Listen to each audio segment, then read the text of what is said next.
தமிழடியான் சொந்தங்கள் அனைவருக்கும் வணக்கம். இலங்கையில் இப்பொழுது வேகமாக வீசிக்கொண்டிருக்கிறது அனுர அலை. இந்த அனுர அலை நாடு முழுவதும் இப்பொழுது வீசிக்கொண்டிருக்கிறது. இம்முறை வடக்கு கிழக்கிலும் அது மிகப்பெரிய ஒரு தாக்கத்தை செலுத்தப் போகின்றது. அதற்கான அறிகுறிகள் ஏற்கனவே தெரிய ஆரம்பித்து விட்டன.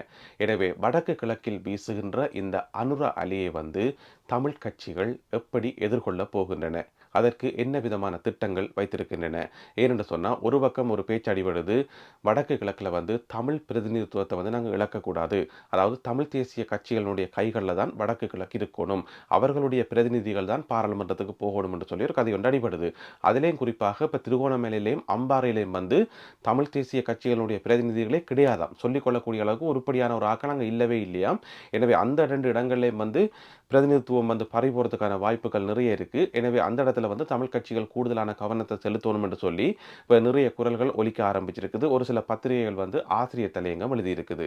சரி, ஒட்டுமொத்தமாக பார்க்கக்குள்ள இப்போ எழுந்திருக்கிற இந்த அனுர அலையை தமிழ் கட்சிகள் எப்படி எதிர்கொள்ள போகின்றன. முதலே ஒரு விஷயத்தை தெளிவாக சொல்றேன்.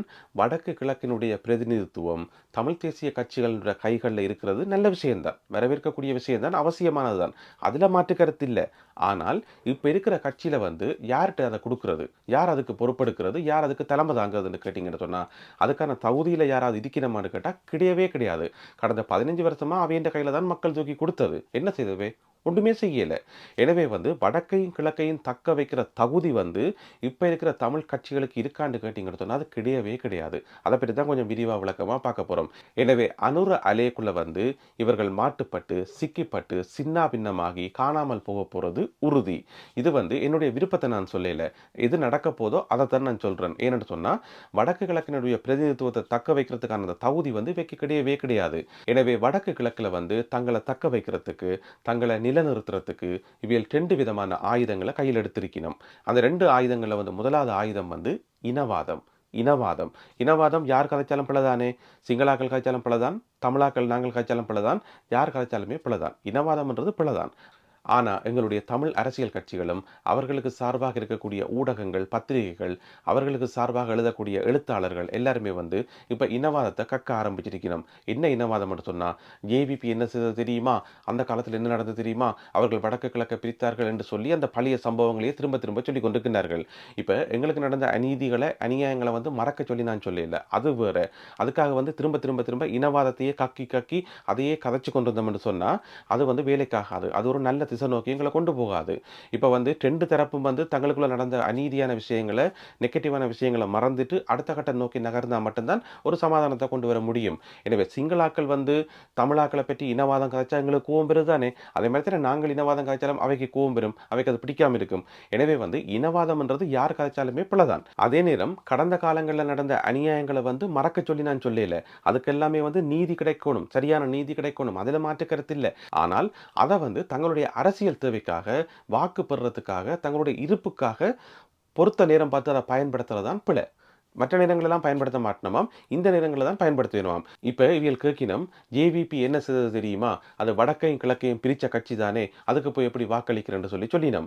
ஆனால் அங்கே ஆட்சியில் இருக்கிறது ஜேவிபி இல்லை, அது என்பிபி. அவங்களே கடந்த காலத்தில் நாங்கள் நிறைய பிழைகளை விட்டுருக்கிறோம், எங்களுக்கு மக்கள் மத்தியில் செல்வாக்கு இல்லை, எனவே நாங்கள் அதை மாற்றி வேறு பாதையில் போகணும்னு சொல்லி ஜேவிபின்ற கொள்கைகளை அப்படியே குறைச்சி அப்படியே கைவிட்டுட்டு என்பிபி என்று சொல்லி புதுசாக ஒரு கட்சி ஆரம்பித்து மக்கள் எல்லோரும் விரும்பக்கூடிய மாதிரி ஒரு இடத்துக்கு வந்துக்கிறாங்க. எனவே மக்கள் மத்தியில் செல்வாக்கு இல்லாமல் அரசியலில் எங்கேயோ ஒரு மூலையில் இருந்த ஒரு கட்சி இன்றைக்கு ஆட்சியை பிடிச்சிருக்குன்னு சொன்னால் அது அவர்கள் தங்களை புதுப்பிச்சு கொண்டதுதான் காரணம். தங்களுடைய கொள்கைகளை தளர்த்தி தங்களுடைய பாதைகளை மாற்றிக்கொண்டதுதான் காரணம்.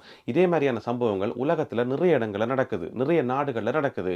உங்கள் எல்லாருக்குமே நல்லா தெரிஞ்ச ஒரு உதாரணத்தை நான் இதில் சுட்டிக்காட்ட விரும்புகிறேன். பிரான்ஸில் தீவிரமான வலதுசாரி கட்சி ஒன்று இருக்குது. ஜோன் மேரி லூப்பன் என்ற ஒரு ஆளால் ஆரம்பிக்கப்பட்ட பட்டு மோசமான தீவிரமான வலதுசாரி கட்சி, வெளிநாட்டவர்களுக்கு எதிரான கட்சி. அந்த கட்சி பிரெஞ்சு மக்கள் மத்தியில் செல்வாக்கு பெறவே இல்லை, அது பெரிய அளவில் வளரவும் இல்லை. பிறகு அப்பாவத்துக்கு அங்கால கலைச்சி போட்டு மகள் ஆட்சிக்கு அந்த கட்சிக்கு பொறுப்பெடுத்து போட்டு மகள் கொஞ்சம் கொள்கைகளை தளர்த்தி கொண்டு வந்தவா, அந்த கட்சியை கொஞ்சம் புதுப்பிச்சவா, அது வளர ஆரம்பித்து ஓரளவுக்கு வளர்ந்து கொண்டு வந்தது. அதுக்கு பிறகு பாரதிலான்ற ஒரு ஆளை வந்து கட்சியினுடைய தலைவரா போட்டு, அந்த கட்சிய வந்து இன்னும் புதுப்பிச்சு, அதனுடைய கொள்கைகள வந்து இன்னும் கொஞ்சம் விட்டுக் குடுத்து, அந்த கட்சிய வந்து வேற விதமா மாத்தி, இளைஞர்கள் மத்தியில வந்து அந்த கட்சிக்கு ஒரு செல்வாக்க உருவாக்கி, இன்றைக்கு வந்து ஆட்சிய பிடிக்கிற அந்த விளிம்பில வந்து நிக்குது அந்த கட்சி. எனவே தீவிரமான ஒரு கட்சியாக இருந்தது, மக்களால வெறுக்கப்படுற ஒரு கட்சியாக இருந்தது, இன்றைக்கு வந்து ஆட்சிய பிடிக்கிற அளவுக்கு இந்தா, அந்தான்னு சொல்லி முட்டிக்கொண்டு நிக்குது. என்ன காரணம்? தங்கள புதுப்பிச்சுக் கொண்டது தான் காரணம். இது உலகம் முழுக்க நடக்கிற ஒரு விஷயம். அதுதான் ஜேவிபிக்கு நடந்திருக்கு. இப்ப ஜேவிபி நிறைய பிழைகள விட்டு மக்கள் மத்தியில தமிழ் மக்கள விடுங்கோ, சிங்கள மக்கள் மத்தியிலேயே ஜேவிபிக்கு ஒரு மரியாதையே கிடையாது. அப்படி இருந்தது. ஆனா இன்றைக்கு வந்து என்பிபி என்று சொல்லி கட்சிய மாத்தி தங்கள புதுப்பிச்சுக் கொண்டு மக்கள் விரும்புற ஒரு கட்சியா மாறி நிக்குது. இந்த சந்தர்ப்பத்தில எங்களுடைய தமிழ் கட்சிகள நாங்க யோசிச்சு பார்த்தோம் மட்டும் சொன்னா, ஏதாவது ஒரு கட்சி தன்னை புதுப்பிச்சுக் கொண்டு, காலத்துக்கு ஏற்ற மாரி தன்னை மாற்றிக்கொண்டு, தன்னுடைய கொள்கைகள் எல்லாத்தையும் கொண்டு கொஞ்சம் விட்டுக் குடுத்து, இளைஞர்கள உள்வாக்கி, தன்னுடைய முகத்த கொஞ்சம் மாத்தி மக்கள் மத்தியில செயல்பட்டிருக்கா? இல்ல. ஏதாவது ஒரு கட்சிக்கு வந்து அப்டேட் இருக்கா? இல்ல. ஏதாவது ஒரு கட்சிக்கு வந்து ஒரு புதுமையான விஷயங்கள் இருக்கா? கிடையவே கிடையாது. அதே பழைய ஆக்கள் தான், அதே பழைய முகங்கள் தான், அதே குட்டை கவுர்ன மட்டைகள் தான். எந்த விதமான மாற்றமும் இல்ல. எனவே நீங்கள் அப்டேட் இல்லாம இருந்தோண்டு, அதே பழைய குட்டைக்குள்ள ஊர்ன மட்டைகளா இருந்தோண்டு, அப்படியே இருந்து கொண்டு, மற்ற கட்சிகளுக்கு பார்த்து இனவாதம் கக்குறது வந்து தப்பு. ஏன் இனவாதம் கக்குறீங்கன்னு சொன்னா, இப்ப இனவாதம் கக்குறீங்க தானே? உங்களுக்கு தேர்தல் நெருங்கி வரைக்குள்ள வந்து அப்படி இப்படி என்று சொல்லி கதைக்கிறீங்கள். இதே நீங்கள் பார் பெர்மிட் வாங்கிக்குள்ள இனவாதம் கதைக்கல தானே? அப்ப உங்களுக்கு சிங்கள கட்சிகள் நல்லா தானே தெரிஞ்சது. ஒரு பிரச்சனையுமே இல்லையே. நீங்க கொழும்புல வந்து சொகுசு பங்களா வாங்கி, அந்த சொகுசு பங்களால வசிக்கக்குள்ள உங்களுக்கு சிங்கள கட்சி இனவாத கட்சிகளாகவோ, மோசமான கட்சிகளாகவோ உங்களுக்கு தெரியல தானே. அப்ப நீங்க இனவாதம் கக்கல தானே. என்னண்டு உங்களுக்கு வீடு கிடைச்சிருக்கும். நீங்க உண்மையிலேயே வந்து இனவாதம் கக்குறது வந்து வெளியில சும்மா மக்களுக்கு படம் காட்டுறதுக்காக. மேடையில மைக்க பிடிச்சோன்னு சும்மா கதைக்கிறது. ஜேவிபி என்ன செய்தது தெரியுமா? மஹிந்த என்ன செய்தவர் தெரியுமா? கோத்தபாய என்ன செய்தவர் தெரியுமான்னு சொல்லி சும்மா கதைக்கிறது. உள்ளுக்குள்ளால உங்களுக்கு நல்ல உறவும் ஒட்டும் இருக்குது. அதனால தான் உங்களுக்கு பங்களா தந்தவங்க. அதனால தான் உங்களுக்கு பார் பெர்மிட் தந்தவங்க. அதனால தான் உங்களுக்கு வரி சலுகைகளோட லக்ஸரி வாகனங்களை இறக்குறதுக்கு அனுமதி தந்தவங்க. இன்னும் என்னென்னலாம் தந்து வச்சுக்கிறாங்களோ தெரியாது. இனித்தான் வெளியில ஒன்றொண்டா வெளியில வரும். எனவே நீங்கள் இனவாதம் கதைக்கிறதே ஒரு சந்தர்ப்பவாதம் தான். உங்களை தக்க வைக்கிறதுக்காகத்தான். உங்களுக்கு தேர்தலில் வந்து வெற்றி பெறதுக்காகத்தான் இந்த இனவாதத்தை கதைக்கிறீங்களே தவிர, மற்றபடி உங்களுக்கு ஒரு சலுகை கிடைச்சா அந்த இனவாதத்தை மறந்துடுவீங்க. இப்ப ஜனாதிபதி அனுரகுமார திசாநாயக்க அவர்கள் இவையில கூப்பிட்டு கொழும்புல ஆளுக்கு ஒரு பங்களா கொடுத்தா உடனே ஜேவிபி நல்லமன்றுவாங்க.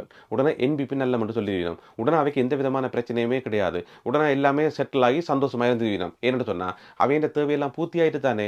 அப்ப இனவாதம் கதைக்க வேண்டிய தேவை இல்ல, மக்களை பற்றி கதைக்க வேண்டிய தேவை இல்ல, வடக்கு கிழக்க பிரிச்சது யார் தெரியுமா என்று சொல்லி மேடையில கத்த வேண்டிய அவசியம் இல்ல. ஏன்னு சொன்னா அவைக்கு வர வேண்டியது வந்துட்டுது. இப்ப விரையில, அதான் பிரச்சனை. இப்ப விரையில, இப்ப இன்னைக்கு வர போறதும் இல்ல. அதனால தான் இப்ப வந்து நின்று அதை என்ன இதை நின்று காய்ச்சொன்றிக்கணும். எனவே இவர்கள் இனவாதம் கதைக்குள்ள மக்களாகிய நாங்கள் விழிப்புணர்வு இருக்கணும். எந்த சந்தர்ப்பத்தில் அந்த வசனத்தை கதைக்கிறாங்கன்றதை நாங்கள் கவனிக்கணும். சும்மா சும்மா கண்ண மூடிக்கொண்டு சொல்லிட்டு இருந்தக்கான உடனே கைதட்டக்கூடாது. இவியல் இனவாதம் கதைக்கிறது எந்த சந்தர்ப்பத்தில் கதைக்கணும், என்ன தேவைக்காக கதைக்கணும், என்ன தேவைக்காக எங்களுடைய மக்களுடைய உரிமை விடுதலை என்று கதைக்கணும், மற்ற சந்தர்ப்பங்களை என்ன செய்யணும் என்று பார்க்கணும். இவியல் உண்மையிலே வந்து சிங்கள கட்சிகளை எதிர்க்கிறதாக இருந்தால், இவியல் உண்மையிலே வந்து இலங்கை அரசாங்கத்தை எதிர்க்கிறதா இருந்தால் இவ்வளவு சலுகைகளும் எப்படி கிடைச்சிருக்கும்? எப்படி கிடைச்சிருக்கும்? எல்லாமே வந்து நடிப்பு தான். மக்களுக்கு முன்னால் நடிப்பு தான். மக்களுக்கு வந்து உணர்ச்சிபூர்வமான வசனங்களை சொல்லி மக்களை வந்து ஒரு கொதிநிலைக்கு கொண்டு வந்து விட்டுட்டு, மக்களை வந்து குழப்பி விட்டுட்டு, மக்களை வந்து ஒற்றுமையாக விடாம தடுத்து வச்சுக்கொண்டு, தாங்கள் எல்லா விதமான ஒற்றுமையையும், தாங்கள் எல்லா விதமான சலுகைகளையும் வந்து பின்பக்கத்தால அனுபவிச்சு கொண்டிருக்கிறோம். இது இன்றைக்கு நேற்றைக்கு இல்ல. அந்த காலத்துல இருந்தே இதே விளையாட்டு தான். இதே விளையாட்டு தான். நான் ஏற்கனவே இன்னும் ஒரு காணொளியில சொல்லியிருப்பேன். வெள்ள வெட்டி கள்ளர் என்று சொல்லி. அதுதான் உண்மை. இவையெல்லாம் வெள்ள வெட்டி கள்ளர். தங்கட தேவைக்காக போய் அரசாங்கத்தோட ஒட்டுவினம், அரசாங்கம் கொடுக்கிற சலுகைகளை வாங்குவினம். அப்ப அவைக்கு வடக்கு கிழக்கு பிரிச்சது ஞாபகம் வராது, முள்ளிவாய்க்கால் ஞாபகம் வராது, எங்களுடைய மக்கள் வந்து கொத்து கொத்தா செத்தது வந்து ஞாபகம் வராது, எதுவுமே ஞாபகம் வராது. எலெக்ஷன் வரும்போது உடனே ஞாபகம் வந்துடும். அவ்வளவும் நடிப்பு மக்களே, தெரிஞ்சு வச்சுக் கொள்ளுங்க. அவ்வளவும் நடிப்பு. வடக்கு கிழக்கில் இப்பொழுது வேகமாக வீசிக்கொண்டிருக்கும் அனுர அலையை எதிர்கொள்வதற்கு எங்களுடைய தமிழ் கட்சிகள் எடுத்திருக்கிற இரண்டாவது நடவடிக்கை என்னன்னு சொன்னா குறுக்கு வழி. குறுக்கால ஓடி நேர்வழியில போக தெரியாது. எப்பவுமே நேர்வழியில போக தெரியாது. அது வேற பிரச்சனை. குறுக்கால ஓடி எதையாவது சாதிக்கலாமான்னு சொல்லி பார்க்கணும். அதுக்கு நல்ல உதாரணம் தான் சங்கு சின்னம். சங்கு சின்னத்தை இப்போ வந்து எடுத்து வச்சிருக்கணும். சங்கு சின்னத்தை எடுத்து வச்சுக்கொண்டு அதில் கொஞ்சம் வாக்கு விழுமான்னு சொல்லி யோசிக்கணும். ஏற்கனவே குத்து விளக்குன்ற ஒரு சின்னம் வச்சிருக்கணும். அந்த குத்து விளக்கு சின்னத்தை நீங்க என்ன செய்திருக்கணும்? ஒழுங்கா மக்கள் மத்தியில் இறங்கி வேலை செய்திருந்தா, ஒவ்வொரு மாவட்டம் தோறும் ஒழுங்கா வேலை செய்திருந்தா, ஒவ்வொரு கிராமம் தோறும் ஒவ்வொரு தொகுதிக்குள்ளே வந்து நல்லா வேலை செய்திருந்தா, அந்த குத்துவிளக்கு சின்னம் வந்து மக்களோட மனசுல வந்து பதிஞ்சிருக்கும். எனவே குத்துவிளக்கு சின்னத்தை வந்து இவர்கள் கைவிட வேண்டிய தேவை வந்திருக்காது. அந்த குத்துவிளக்கு சின்னத்தை வந்து பிரபலப்படுத்திக்கலாம். இப்ப கட்சி தொடங்கி எவ்வளவு காலம்? அந்த குத்து விளக்கு சின்னத்தை கொண்டு வந்த இவ்வளோ காலம். அப்போ இவ்வளோ காலம் நீங்கள் வச்சிருந்த நீங்கள் அதை வந்து நீங்கள் ஒழுங்காக பயன்படுத்தாத காரணத்தால் மக்கள் மத்தியில் பிரபலம் இல்லாமல் போயிட்டுது. இப்போ பார்த்துச்சினா சங்கு சின்னத்துக்கு வந்து ஒரு ஆதரவு இருந்தால் தானே உடனே ஓடி போய் சங்கு சின்னத்தை வாங்கி வச்சு கொண்டு சங்கு சின்னத்துக்கு பின்னால் ஒளிஞ்சிருக்கணும். ஏன்னு சொன்னால் அவைக்கு தெரியும் அவைக்காக யாரும் ஓட்டு போட போகிறது இல்லை, அல்லது அவையின் பேரை சொன்னோன்னே இவருக்கு நான் வாக்களிக்கணும்னு சொல்லி மக்கள் யாருமே வாக்களிக்க போகிறது இல்லை. மக்கள் வந்து கடந்த 15 வருஷமாக சின்னத்துக்காக மட்டும்தான் வாக்களிச்சு கொண்டிருக்கணும், சின்னத்துக்காக மட்டும். அப்படி இல்லை என்று சொன்னால் வீட்டு கட்சியில் வந்து இவ்வளோ பேர் பாராளுமன்ற உறுப்பினராக வந்திருக்கவே முடியாது. ஒவ்வொரு பாராளுமன்ற உறுப்பினருக்கும் ஒரு ப்ரொஃபைல் என்று சொல்லுவோம் தானே, ஒரு ப்ரொஃபைல் என்னென்னு சொல்கிறேன்னு தெரியல எனக்கு, அவர்களுக்குரிய ஒரு அடையாளம், அவர்களை பற்றின ஒரு விஷயம் அது வந்து இருக்கணும். ஒரு ப்ரொஃபைல் ஒன்று இருக்கணும். இவர் இப்படிப்பட்டவர், இவருக்கு என்ன தகுதி இருக்குது, இவருக்கு நாங்கள் வாக்களிக்கணும்னு சொல்லி அவருடைய பேரை பார்த்து தான் வாக்களிக்கணுமே தவிர அந்த சின்னத்தை பார்த்து வாக்களிக்க கூடாது. மக்கள் வந்து சின்னத்தை பார்த்து வாக்களிக்கணும்னு சொன்னால் அதனுடைய உண்மையான அர்த்தம் மக்களோட கண்ணுக்கு சின்னம் தான் தெரியுது தவிர அந்த சின்னத்துக்கு பின்னால் இருக்கிற ஆளாருன்னு மக்கள் பார்க்கல. ஏன்னு சொன்னால் அப்படி பார்க்கக்கூடிய தகுதியில் வந்து நீங்கள் இல்லை. அதனால தான் காலங்காலமாக வந்து சின்னங்களுக்கு பின்னால் போய் ஒளிகிறீர்கள், வீட்டுக்கு பின்னால் ஒளிகிறீங்கள், சங்குக்கு பின்னால் ஒளிகிறீங்கள். இதுக்கு காரணம் வந்து உங்களுக்குன்னு சொல்லி ஒரு அடையாளம் கிடையாது. உங்களோட பேரை கேட்டோன்னே இங்கே மக்கள் எல்லாம் கொந்தளித்து வந்து வாக்களிக்கிற அளவுக்கு இங்கே இல்லவே இல்லை. அதுக்கு காரணம் நீங்கள் வந்து ஒழுங்கான அரசியல் செய்யவும் இல்லை, உங்களை வந்து முன்னுக்கு கொண்டு வந்து நிறுத்தவும் இல்லை. இன்றைக்கு அனுர என்ற ஒரு பேரை கேட்ட உடனே மக்கள் வாக்களிக்கணும் தானே, அனுர என்ற ஒரு பேரை கேள்விப்பட்ட உடனே மக்கள் வந்து புலகாங்கிதம் அடையணும் தானே, சந்தோஷப்படணும் தானே, அதுக்கு ஒரு சக்தி இருக்கு தானே, அப்படி இருக்கணும். எனவே அனுரகுமார திசாநாயக்கா என்ற பேருக்கு வந்து ஒரு சக்தி இருக்குது, அல்லது அந்த ஏகேடி என்ற அந்த எழுத்துக்களுக்கு வந்து ஒரு சக்தி இருக்குது. அந்த பேரை உச்சரிக்கைக்குள்ள வந்து மக்கள் வந்து சந்தோஷப்படினம், எழுச்சி அடையினம். ஆனால் உங்களுடைய பேரை சொல்லும்போது அப்படி ஏதாவது சக்தி கிடைக்குதா, எங்களுக்கு ஒரு உற்சாகம் கிடைக்குதா? எனவே உங்களுடைய பேரை முன்னிறுத்தி ஒரு அரசியலை முன்னெடுக்க தெரியாத நீங்கள் இன்றைக்கு சின்னங்களுக்காக அங்கேயும் இங்கேயும் ஓடி திரிஞ்சு சங்கு சின்னத்தை கைப்பற்றதும் வீட்டு சின்னத்தை கைப்பற்றதும் சின்னங்களுக்கு பின்னாலேயே ஒளிஞ்சொன்றிருக்கிறீர்கள். இது முதலாவது குறுக்கு வழி. இன்னும் ஒரு குறுக்கு வழி ஒன்றியல் கையாளினம். அது என்ன சொன்னால், கொஞ்சம் பேர் கொழும்புக்கு ஓடி போய் அந்த பார் லைசன்ஸ் பட்டியலை வந்து வெளியில் விட்டுறாயங்கோ, வெளியில் விடாதீங்கோன்னு சொல்லி காலில் விழுந்து கெஞ்சினம். ஒரு குறுக்கு வழி.